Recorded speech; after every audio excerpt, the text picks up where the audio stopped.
Hey guys, welcome back to Flipside Fluent. I am Gabby. And I'm Georgia. And so we just wanted to jump in before we start today's episode and just kind of catch up with you guys. So how have you been this week, Gabby? Yeah, this week has been actually kind of a crazy one. I think that we're just finishing uni for the year. So excited. Can't believe my first and your second year is over. I know. But yeah, it's been like a pretty crazy week actually. We've been on campus a lot more. I mean, this whole year it's been like online, and just as it's starting to end, I feel like everyone's going back and it's really nice. And I'm like, oh, now I really don't want this to end, but at least we're gonna finish all those assignments and can really focus on the podcast and get some really great guests on. Exactly. Yeah, it's been kind of hard to juggle it all. I think we were like, oh wow, like didn't realize how much work that would be, but we're so keen to get into it in the summer. And really put some effort in. I mean, today's guest is going to be great. I think it's a really interesting topic and something quite different that most people should really learn more about, and I'm excited to learn more about it myself. Yeah, so our guest today is Mladen Jovanovic, and basically he's got this startup called BindiMaps. He's in Forbes 30 under 30 for social entrepreneurship. So done a lot of cool things, but basically his startup, we'll get so much more into this later, but it's an awesome cause. So it's essentially like Google Maps, but for indoors. And I think at the beginning, the main focus was to help people who are blind or have visual impairments just like navigate indoor areas like shopping centres and things like that. But since they've expanded to help everyone. Yeah, they've got like a really awesome feature where if like when you park your car in a shopping centre, you can leave the location and then like go, and so when you need to go find your car again, it's like that's where like just small things like that. It's that was literally us yesterday. Literally, like if I had that, like that's it. Amazing. Yeah. If you guys enjoy this app, I'm just gonna jump in now and say feel free to follow us on Instagram, like and subscribe on YouTube, and if you could leave a review on Apple Podcast, we'd love you forever. Yeah, it really helps. Enjoy. Mladen, thank you so much for joining us today. We're so keen to get into this ed. So much for having me. It's an absolute pleasure. All good. So we've kind of discussed a little bit about BindiMaps and what you guys do there, but for the listeners that don't know, do you mind kind of explaining what that is to us? Yeah, sure. So what BindiMaps does is we provide an indoor navigation tool. We started off by just servicing people who are blind or vision impaired. And now we've really made it a tool that's usable by anyone. So we're deployed across shopping centres, universities, commercial office buildings, and many other places across Australia. I think we're in 6 states at the moment. And what really drives our company is our mission to allow everyone to navigate indoor spaces independently. It's really awesome how you noticed that gap, because most people in their day-to-day lives, you only really notice the things that are impacting you. So to notice that gap in accessibility for people who are visually impaired is really awesome. And I was wondering what really drew you into that space. So I was lucky. I was pulled into the space. It wasn't actually me who came up with the concept of BindiMaps. It was my co-founder. And my co-founder, Dr. Anna Wright. So she was actually a senior lecturer at UTS. And that's how we crossed paths. And she was diagnosed with a rare eye disorder back in the early 2000s, and the doctors pretty much told her, Anna, you're going to go blind. It's a matter of time. So that sort of hit home. She was like, how am I going to go shopping? How am I going to look after my kids? All your standard stuff. And then Anna spent a few years thinking about that and just getting familiar with the accessibility standards and what's available. And she thought, there are those braille signs on restrooms, and there are braille signs everywhere inside buildings, but how the hell are you going to find that braille? Yeah. Like, how do you actually get to the braille to be able to read it, right? And, technology caught up, and luckily medicine caught up as well, so Anna is able to retain the eyesight that she has left. Oh, she's not able to regain what she's lost, but she still has some. And she came up with the idea for, it was called BindiMaps at the time. That's really what got me interested. When I met Anna, I had another startup, and she was telling me about it. She was saying, this is what I'm doing, and this is the problem I'm solving. And I thought, is that really a problem? Like, well, I don't think about it, right? Just as you said, you don't really think about those sorts of problems.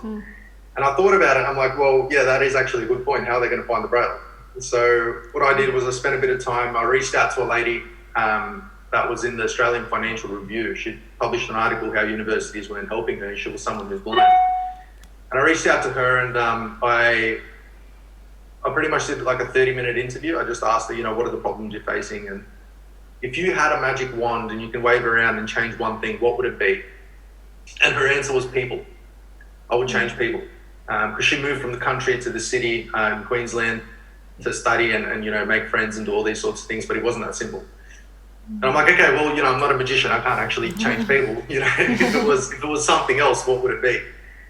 And her answer was, if I could have tactiles everywhere, if the world was pretty much made of tactiles. And what tactiles are, I don't know if you've been to, you obviously have, you know, cross traffic lights or anything like that, and you've noticed on the ground there are those little bumpy things. Yeah. That's tactile markings. Okay. So they are there to let cane users know that, you know, there's a road ahead, it's a crossing. Yeah. So she could have those everywhere just to guide her around.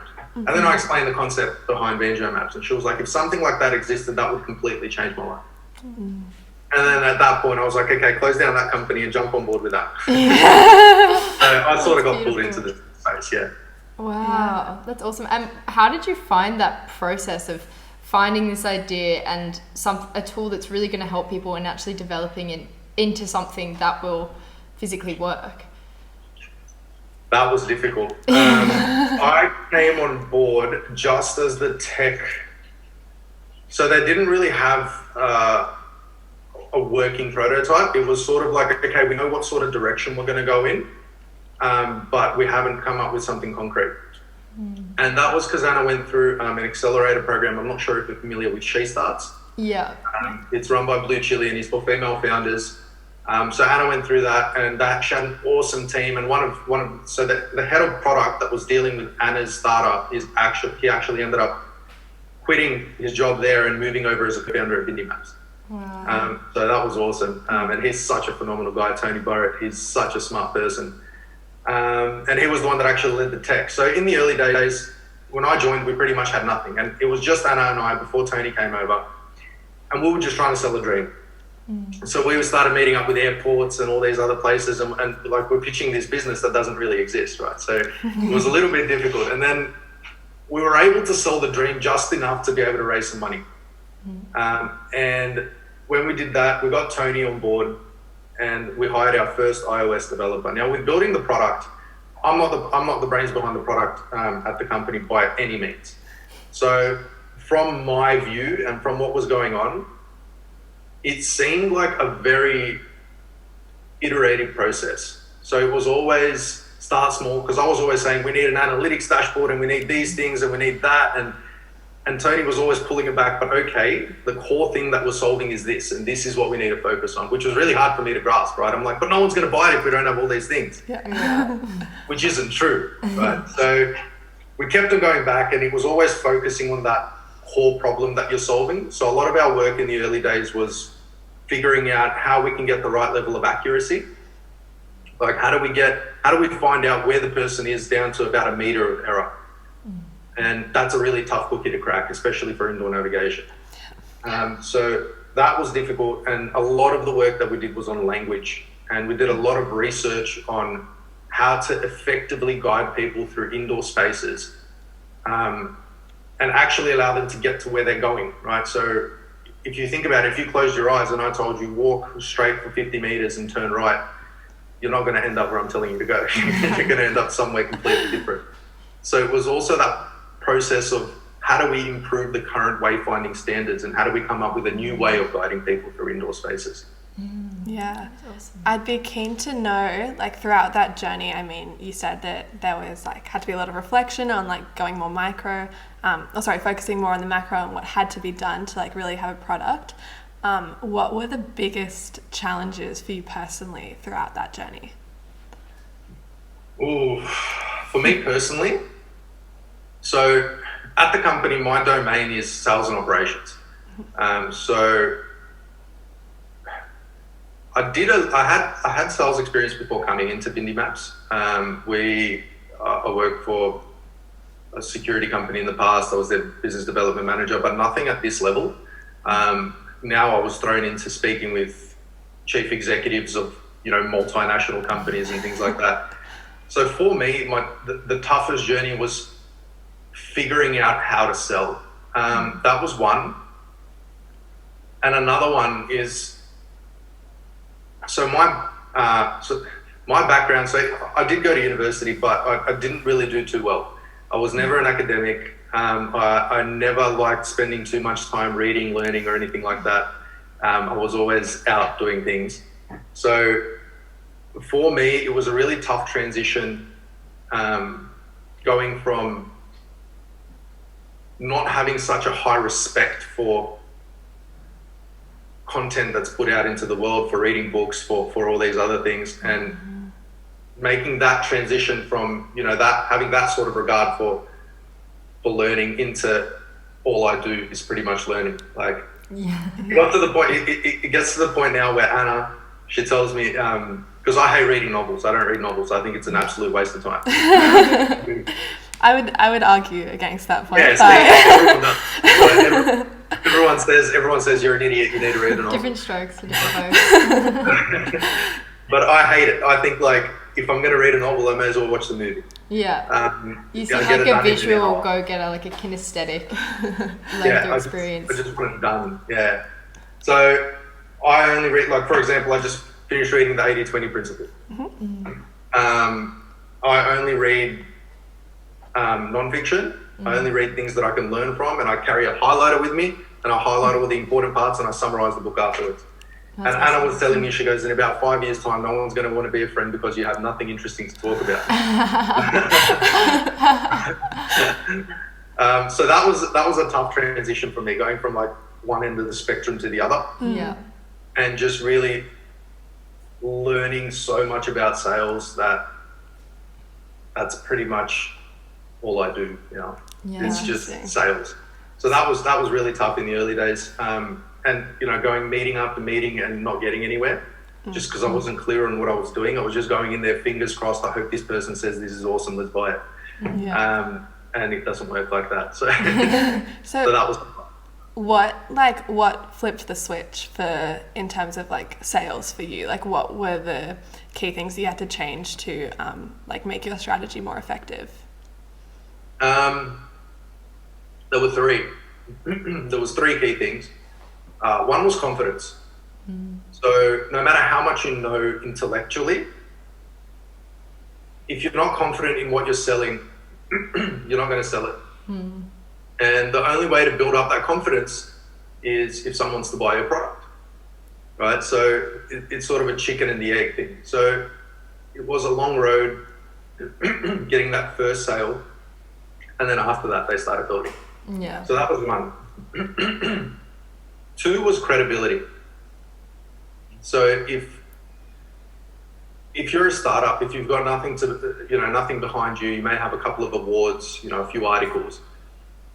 You don't really have much credibility. And I'm talking from a B2B SaaS sales perspective. So I don't have,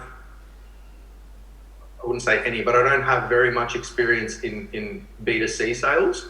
So consumer sales isn't my domain. It's B2B SaaS.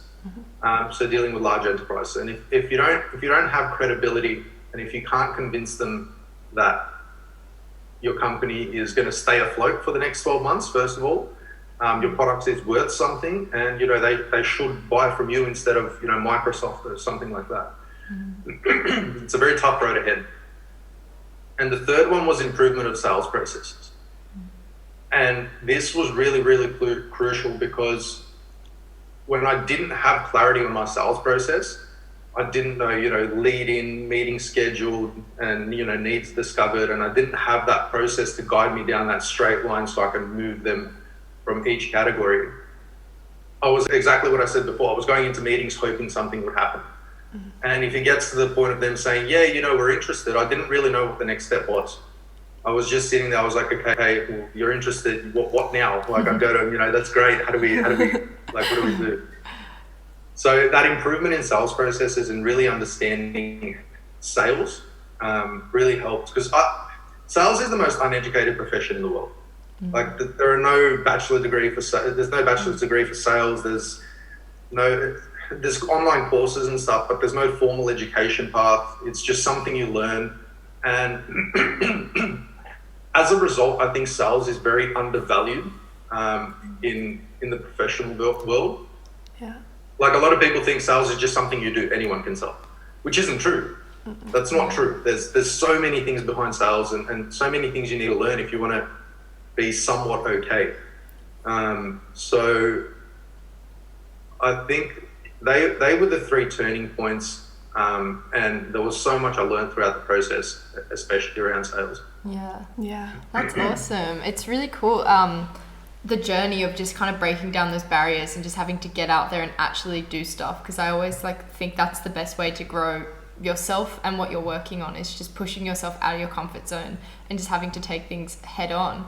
100%. From that, what has BindiMaps really achieved, and what do you see the biggest impact so far being? It's a broad question. I'm just trying to figure out how I can break it down. What has BindiMaps achieved? Wow. Okay.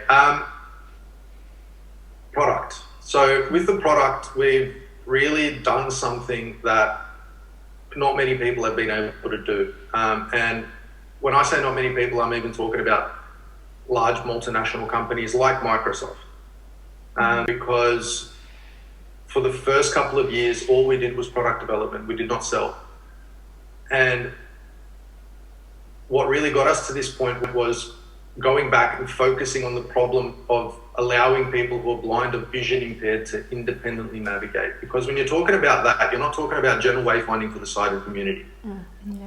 That's it's a whole different ballgame, because with general wayfinding, I can just point you in the general direction and you will find your way there. You will see signs, you will see the stores, things like that. Whereas if you're guiding someone who is blind, they can't see. And you need to be extremely accurate, and you need to do it in such a way that nothing is missed, right? So you want to give them that exact journey that everyone who is sighted gets. You want to tell them all the cues, where boost juice is in case they're thirsty and all these sorts of things, right? So in terms of product, we've achieved something great. We've developed a product that doesn't exist anywhere else in the world, and we've added so many different features that complement so many different business types that even now when I look back at it over the past 3 years, I'm like, holy crap, what a job the tech team has done. I had little to no contribution there, so kudos to them.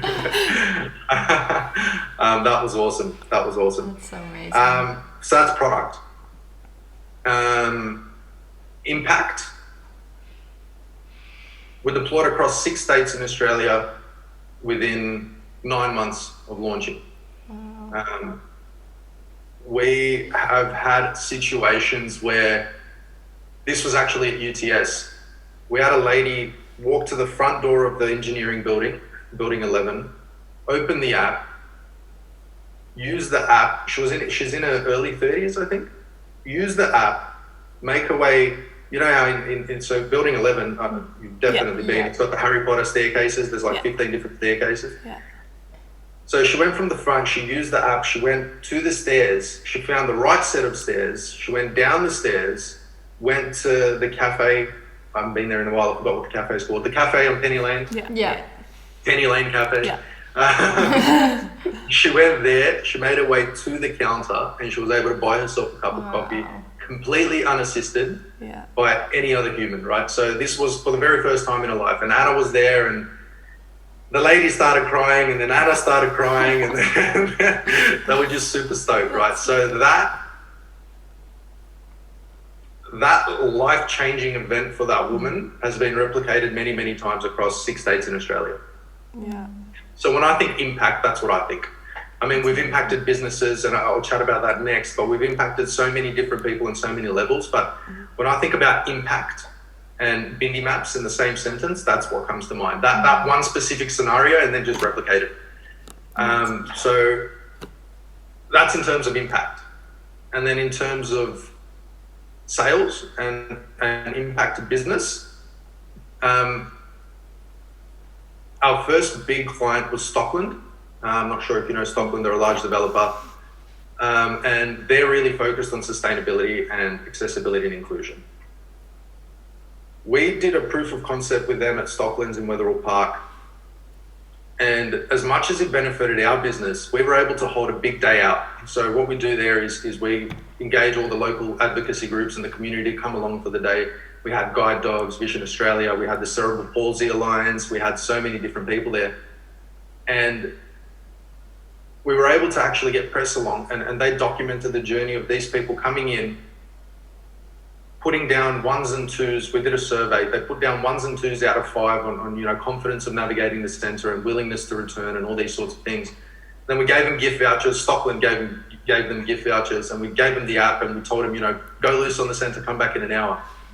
They came back in an hour, super stoked, and they wrote 4s and 5s. We did the same survey after they used BindiMaps, and we did not get below a 4 out of 5 on confidence of navigating and willingness to return. So what we did for Stockland is in direct proportion with what they did for us. I mean, we're not just benefiting the users, we're benefiting a lot of the companies. So that's really what allowed us to keep expanding throughout their portfolio and many other companies. And just recently we installed at a hospital, St. Vincent's Hospital, and 7 News was there. So we had such an awesome 7 News story, which only aired last week, which we're super stoked about as well. And again, that did heaps for their reputation as well as ours, because we're both out there trying to solve the same problem and really restore independence to people who are blind or vision impaired.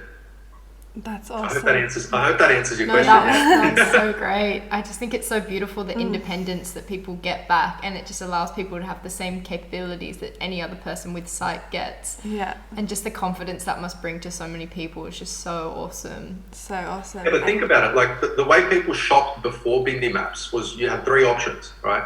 1, get someone to go with you.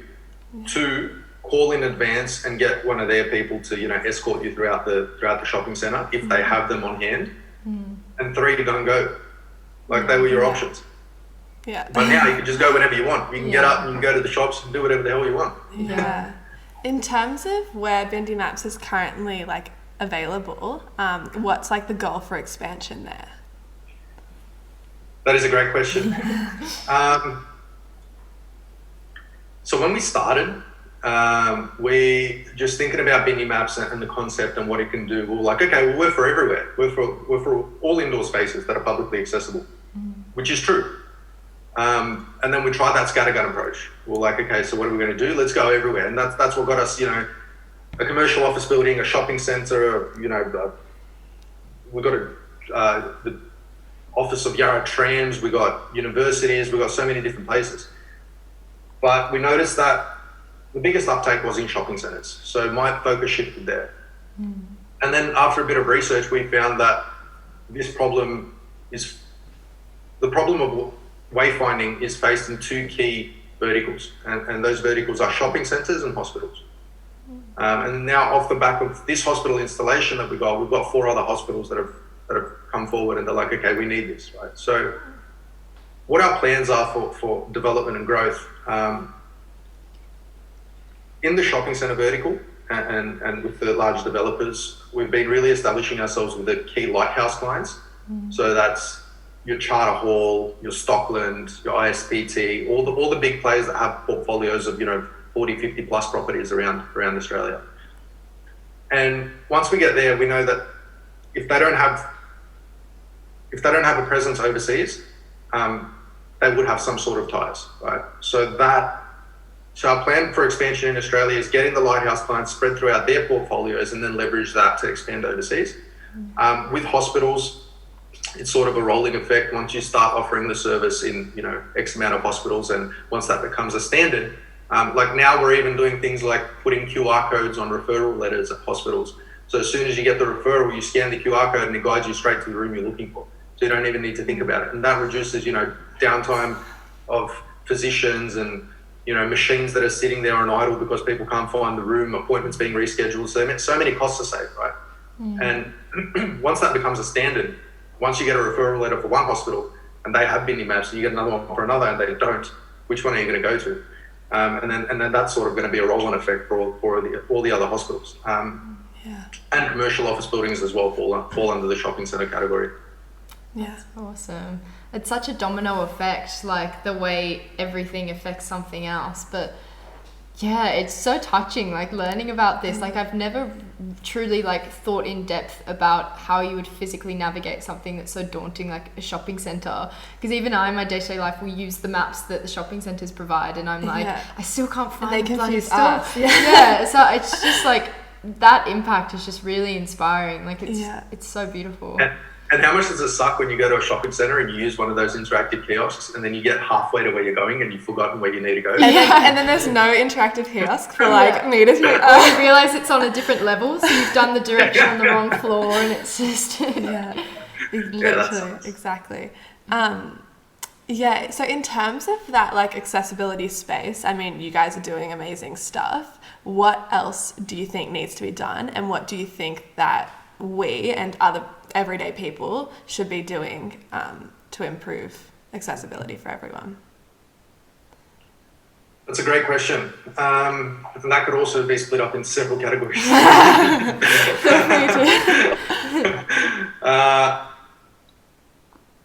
I'm just going to focus on what you can do and what else needs to be done. Yeah. So there was some research done around how people who are blind or people with all differing abilities and their experience in going into shopping centres and buying things and things like that. And there was one key piece of information that stuck out, and that was when someone who is blind, this is lived experience that we're talking about. When they walk into a shop, let's say they walk into, I don't know, JB Hi-Fi. They walk into JB Hi-Fi, they said, and I'm not saying anything bad about JB Hi-Fi, I'm just using that as an example.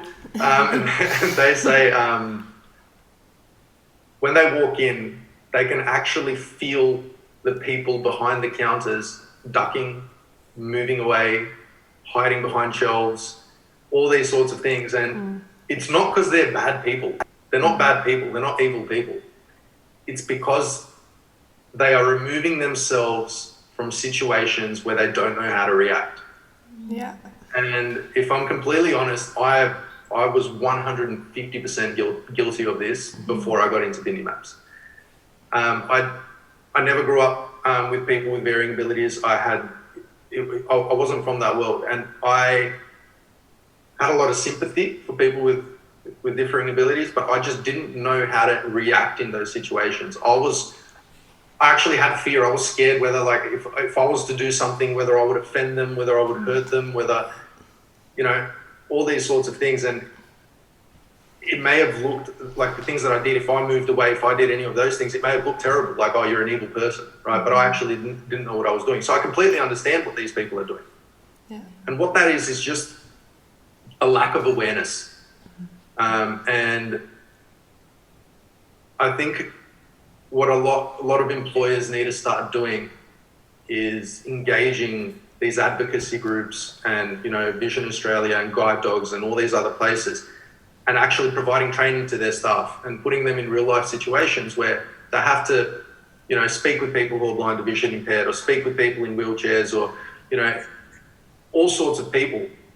And only after 2 or 3 times, they're going to find out that they're exactly the same as everyone else. Yeah. There's absolutely nothing different. Yeah. There's nothing different. And it's hard to come to that understanding until you're put into those situations. So I think what do we need to start doing to improve accessibility is educate ourselves. Yeah.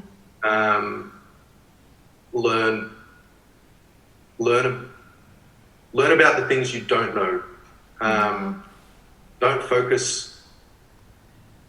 I'm guilty of this. Don't focus purely on the things that are intellectual. Put yourself out there and learn about many other issues around the world and things that you may be uncomfortable with. Yeah, definitely. I think like jumping out of your own experience and just like considering the way everyone around you is like responding to a situation or things you can do to make life easier for other people too. I mean, even us, we were reflecting before, like, what are we doing? Like, we don't have closed captioning on our videos, like things like that. Things like that. It's just like everyone has like a little part to play. Definitely. But it's so hard. It's so hard to stay on top of it. Like I actually got an email, and this was recent. This was like a month ago. Yeah. I got an email because I've got in my email signature, I've got the image of the BindiMaps logo and little text and stuff. Yeah. And I sent someone an email, and they replied, and then at the end of their email, they're like, "P.S. Your image isn't accessible." And I work in a company that is solely because. Do you know what I mean? Yeah. I was like, "Oh crap! Okay, I got to go back and add that." Yeah. So. No, definitely. I think it's like no one's going to be perfect, but like just little incremental steps, like so much can change. It's just trial and error, really. Like where you notice that flaw, it's just like, what are you going to do about it? And if as long as you take the steps to make sure every time you do mess up or forget something that you actually do work to fix it and make it as accessible as you can. Yeah.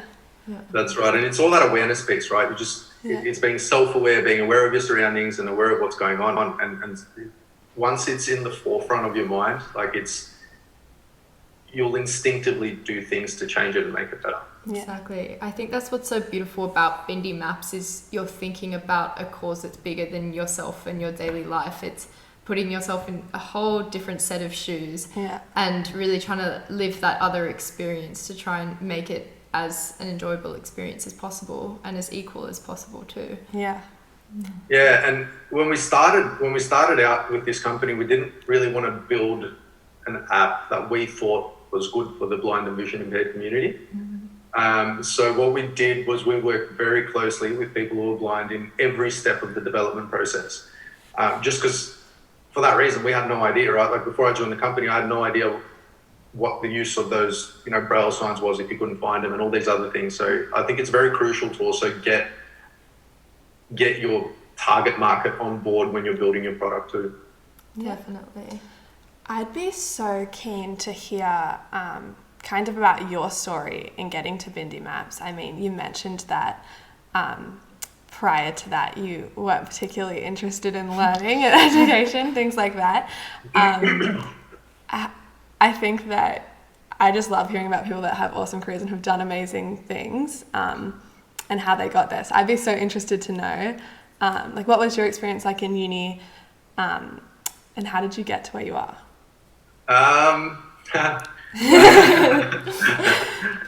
So, yeah, as I mentioned, I was never an academic. Growing up, I had a lot of problem with authority.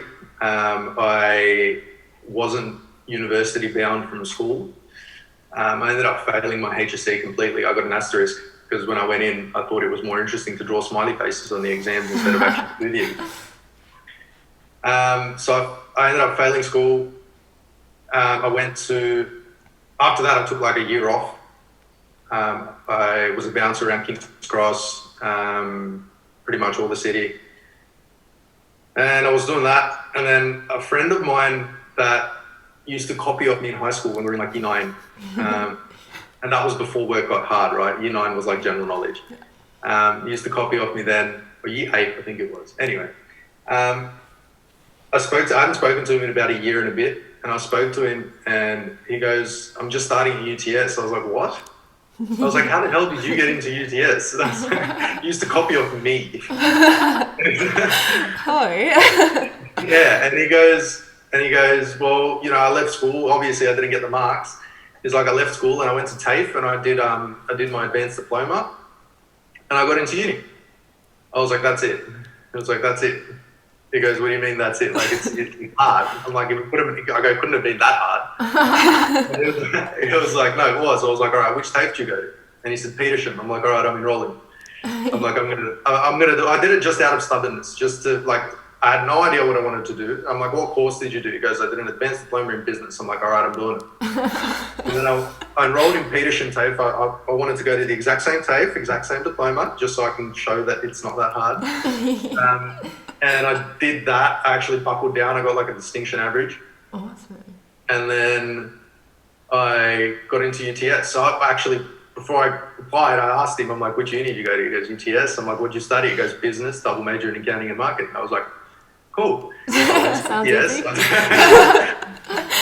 I had no idea what I wanted to do, and it just sounded interesting, right? He made it sound awesome. Yeah. So I went to uni. I applied. UTS was my first preference. I got in. I'll still never forget. I was sitting there fishing when I got the text message. It was like 8 o'clock at night, letting me know. I was super stoked. So I got in, started going to class, and it took me a while to realize that. So, you know, when you start going somewhere new, you sit down and they're talking about shit that's way over your head. Yeah, all the time. and you're looking around, and people are like taking notes, and I'm looking around. I'm like, okay, so I must be the only idiot. And it takes me a while to realize that people just fake it for the first few weeks because no one knows what's going on. Yeah. So I was in that loop, and then I loved uni. I absolutely loved uni. First year I did great. I did great first year, and then second year the marks sort of started to drop. But yeah, I think I passed with like, I don't know, it was a pass average, I think. Yeah. But it wasn't until my second year, so I finished my second year, and then I took 6 months off, and I went overseas. So my background's Serbian, so I went to Serbia. I pretty much based myself there, and then I traveled around Europe, but I kept on coming back. Awesome. So I'd go like 2 weeks, come back, 2 weeks, come back. And I saw how people were living there, right? Let me blow your mind for a second. So like one of my best friends in Serbia, his mum would work at like a burger shop. And so it was just like, you know, making burgers, like a Macca's on a small scale. And she would go to work at about 6 a.m. and she'd come home at about 7 p.m. Right? Every day, Monday to Saturday. She'd have Sundays off sometimes. And at the end of the month, so everyone there gets paid monthly. At the end of the month, she would take home 200 euros. Wow. 200 euros. Can you believe that? That's like 50 hours of work a week. That's like 200. That's like €1 an hour. That's insane. Right? That's right. And then I was like, how do you live? Like, and food's really not that cheap. It's pretty pricey. Yeah. Like just to eat and do your daily things. So people are really doing it tough. And then that sort of made me like click, because before that, again, I was in uni, I was studying, I was doing whatever the hell I was doing. And I really had nothing that I wanted to do. And there was no drive. Like there was absolutely no drive. I just wanted to do my own thing. And then when I saw that, it was sort of like a kick in the ass saying, okay, look how much opportunity you have. Yeah. Like, look, honestly, Australia is the greatest country in the world when it comes to opportunity. When it comes to opportunity and making something of yourself, there is absolutely no better place on earth. We have it so easy. I completely agree. Like, people don't work here and they just hang out and they get paid like even whatever it is. Even our minimum wage is insane. Like, you can get teenagers that earn more than teachers in the UK that have a degree behind them, and you still earn more just working in McDonald's here. It's ridiculous. Right? Yeah. Oh, crazy. Yeah. So that sort of prodded me, right? I was like, okay, I can't waste this. Like, I can't be a total deadbeat. Yeah. So I came back, and so what actually happened before I left was I was sitting down at a park with one of my friends, and we're actually bored on a Wednesday night. And we're like, how cool would it be? I came up with an idea for an app. How cool would it be if we could have an app that you open it up, right, and you see like heads of all the people around that just want to hang out, right? So if you look at your Snapchat and you zoom out and you look at the map, it was that idea. Before Snapchat came out with it. Right? And I didn't get royalties. I told him that, I went overseas, and, you know, I just said that whole part. And then I came back and I realized that he actually raised some money. He told me the idea was crap, but he raised some money, took my idea and started making it into a business. Oh my gosh. Yeah, that actually happened. And I had no idea about business. I was like the dumbest of the dumb at that point when it came to business and startups and innovation and yada yada. So I thought I just missed out on millions. I thought that was it. Like, I could have been the next Mark Zuckerberg, and I've lost it. Which definitely isn't the case. And at that time, I got an email from UTS. It was actually my spam folder, and it was just by luck that I came across, because I never opened my UTS email. And I came across it, and it said, innovation competition, win 20 grand or win 25 grand or whatever it was.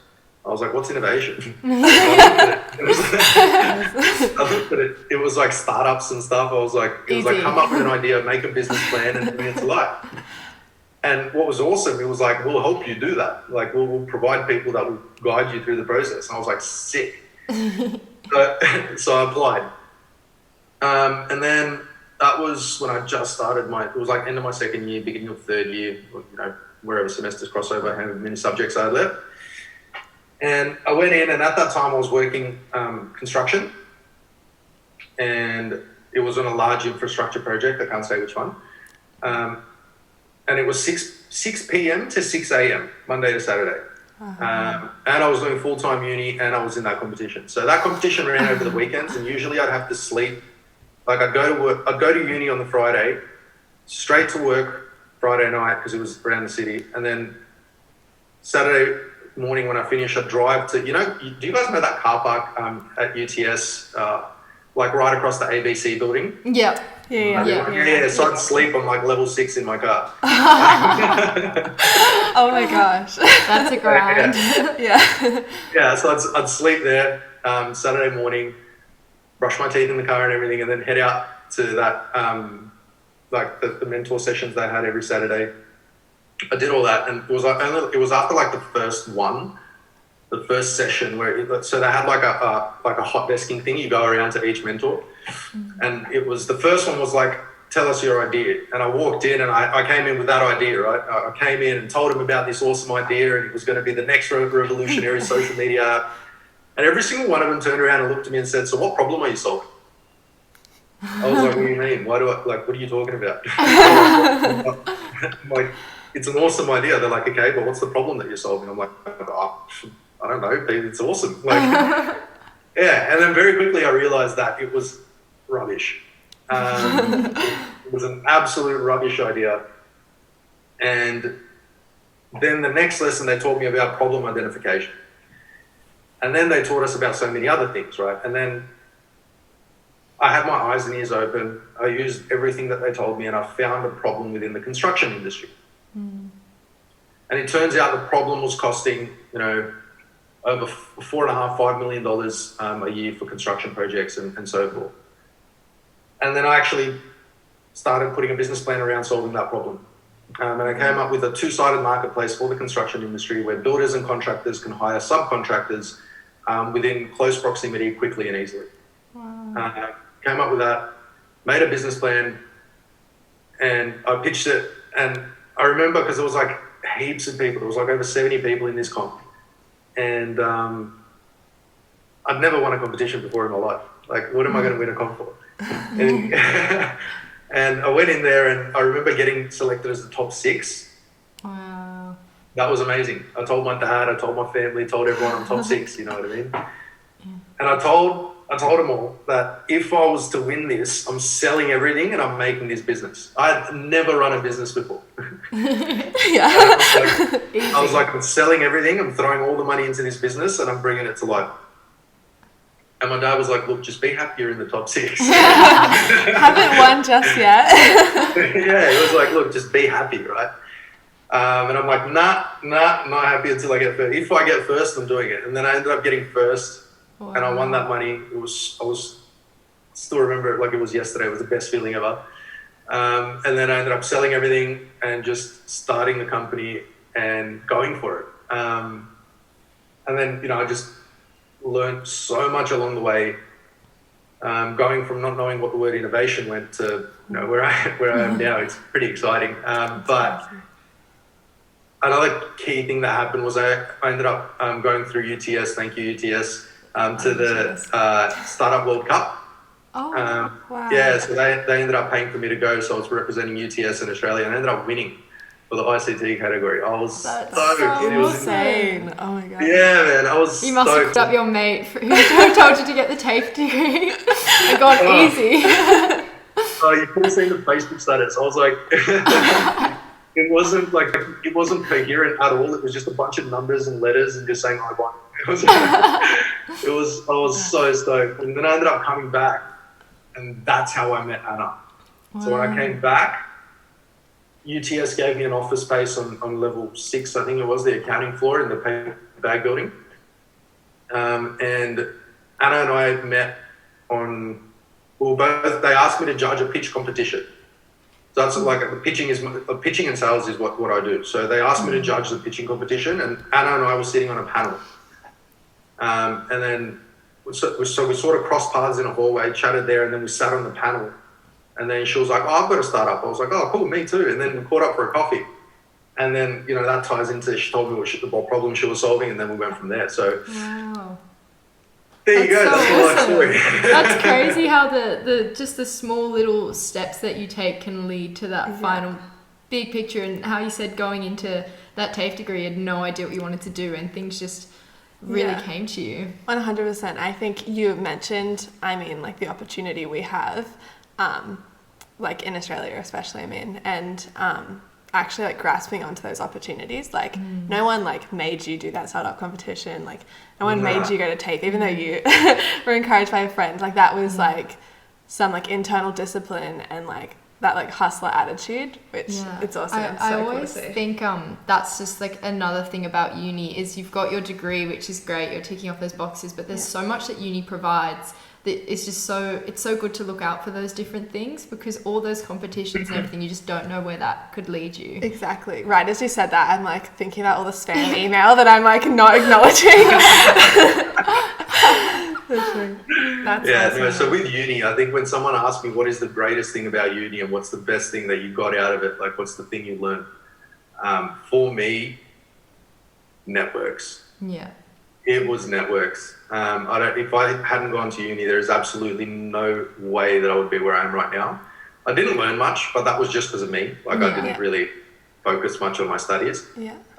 But the networks, the people you meet, and what a lot of people don't realize, and this, like I highly recommend you change your mindset around this, is people see their lecturers and their tutors as robots. They just see them as these people that deliver content and they just mark your work and off you go.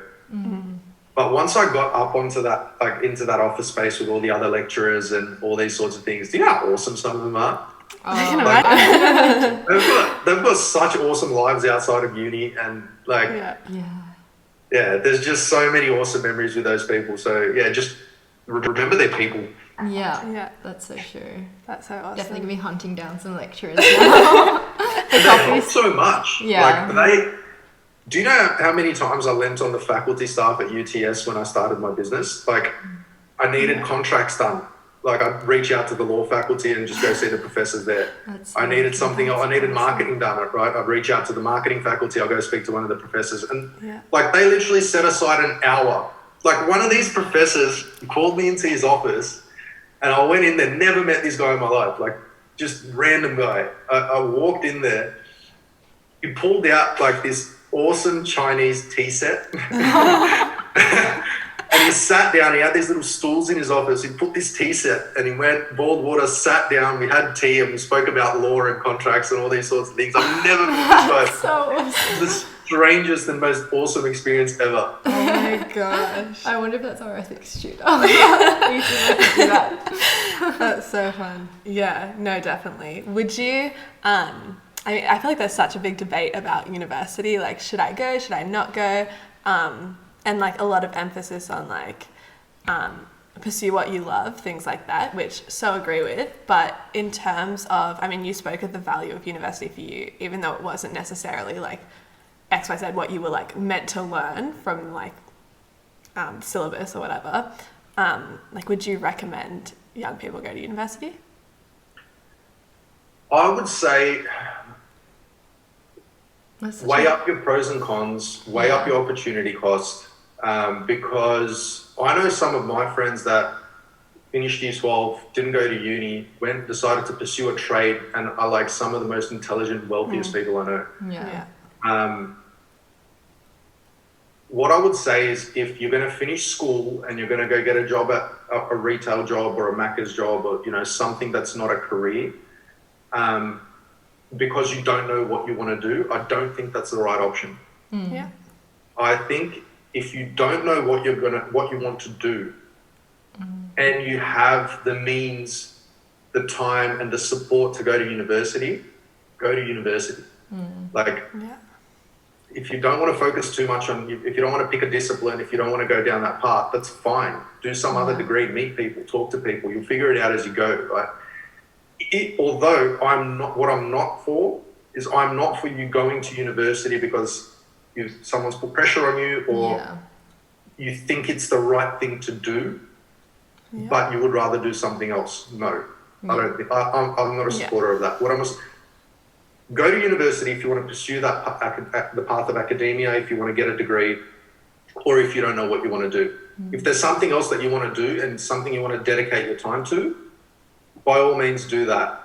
But of course, there are other considerations that go into that, right? Like there's always a balance between, career, wealth, happiness, and so many other things that you may not be able to get initially. And things take time, right? Like people build their careers.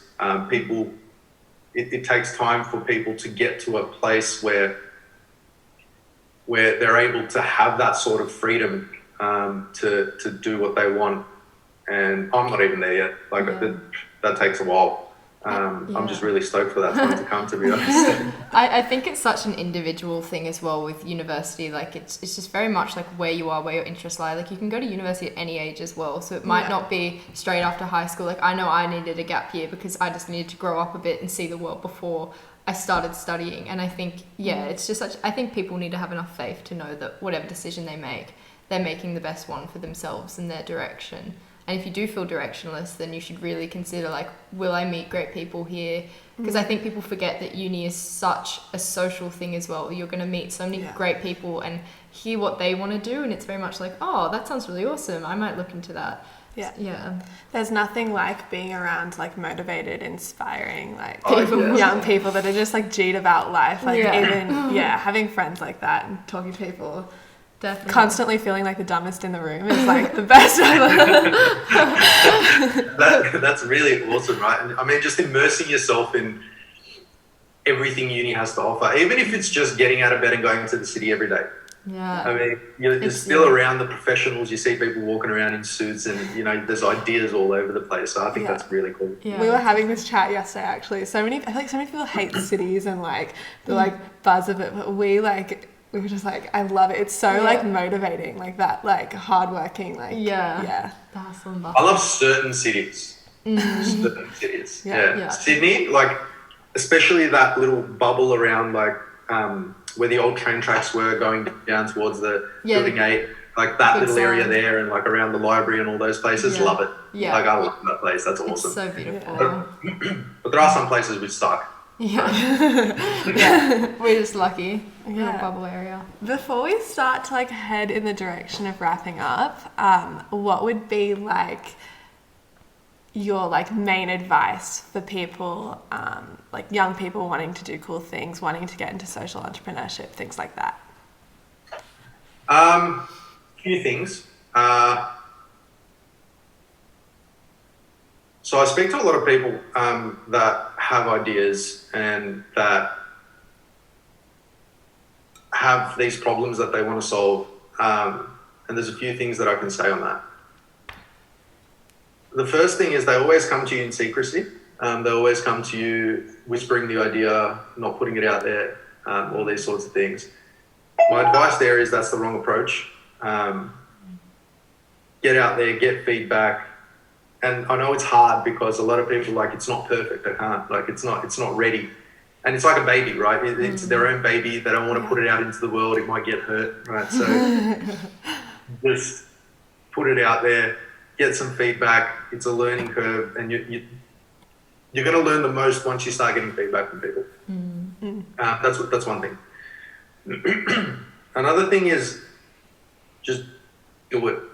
Like, hurry up. Nike. Just dive in. Don't do too much planning. And I got a lot of people saying like, I don't have the credentials. I don't have the knowledge. There's so many other better people and yada, yada, yada. Just do it. Like you build it up over time. You build up your following. You build up a customer base, whatever it is. Like you build it up over time. Just get out there and get it done. And this third one, I said it, when was it? A couple of weeks ago when we got an award, they asked what's one piece of advice. And I realized I didn't put context around it because I got laughed at. So, so now I actually have a bit of time to put context around it. And so what I said was, everything's going to be okay, right? And I didn't realize when you say that, it sounds like you're talking to your child and they're stressing out about an exam. You're like, it's going to be okay. Everything's going to be okay. That's what it sounds like, right? But so that was the advice that was given to me from someone. It was actually a very successful business person in Serbia. And I asked him, what's the advice? And that's what he told me. And the backstory behind that is, there are going to be so many times where you're absolutely hating yourself because you got terrible feedback from someone. One of your customers turned around and complained. The product's not working out as it's meant to. You're pretty much alone, right? Like you don't have anyone to lean on. You have no idea what you're doing. Like you have absolutely no clue where to turn next.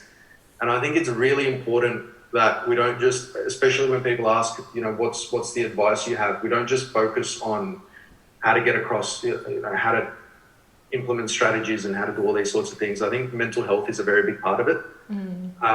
And just taking the time to acknowledge yourself, putting in the effort, and knowing that these things pass. Yeah. So all the negative things that are happening and all the tough times, they're going to pass. But then all of the awesome times that happen and all of the great things that happen, they're going to pass too, right? So everything comes in phases, everything comes in waves, and just know that everything's going to be okay at the end of it. Because no matter all the scary decisions, the first time you liked someone in school and the world was going to be over if you didn't, get a kiss on the cheek, everything's going to be okay. You get from that all the way up to huge business decisions. They're going to pass. You're going to come out on the other side. Everything's going to be okay. So I think that's another key piece of advice. Yeah, I love that. And now I can actually explain myself. No, yeah, that's awesome. In like business and life, it's like such a transferable skill to recognize that. Yeah.